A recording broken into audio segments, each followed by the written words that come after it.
İndi deyəcəyim məsələyə diqqət edin, qardaşlar. Allah subhanahu wa ta'ala sahabələrdən razıdır. Quranda neçə ayə var. Radiyallahu anhum deyir.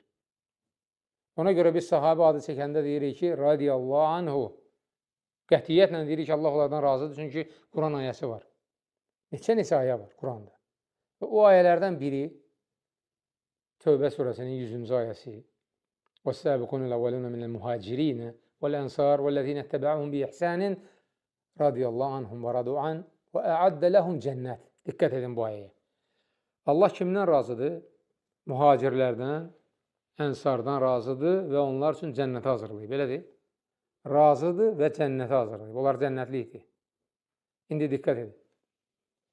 Peyğəmbər sallallahu aleyhi ve sellem evində oturub, baxır ki, bayırda səs-küy gəlir. Tez çıxır bayıra.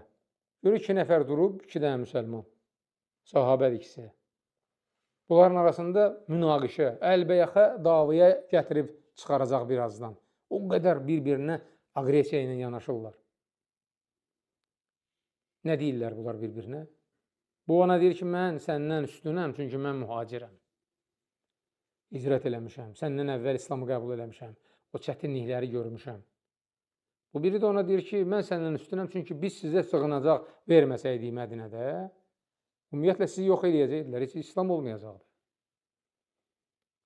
Rasulullah sallallahu aleyhi ve sellem ikisinə də baxır, deyir ki, bu halda ölsəniz, ikiniz də cəhənnəmə gedəcəksiniz.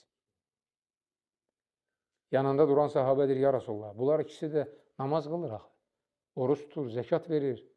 Belə halda bunlar cəhənnəmə gedəcəkdir, bəli, cəhənnəmə gedəcəklər. Diqqət edin, mühacir və ənsardan o tərəfə fəzilətli mömin yoxdur ya. Peyğəmbər s.ə.v-dən sonra ən fəzilətli insanlar sahabələrdir.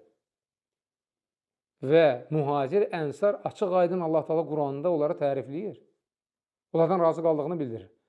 Amma öz aralarında firqə yaratdıqda artıq Allah onlardan narazı olaraq cəhənnəmə salır.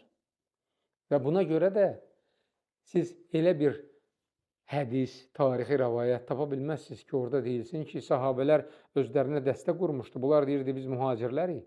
Bunlar deyirdi, biz ansarıq. Elə şeyə rast gələ bilməzsiniz. Onlar hamısı qardaş idilər və deyirdilər ki, biz müsəlmanıq.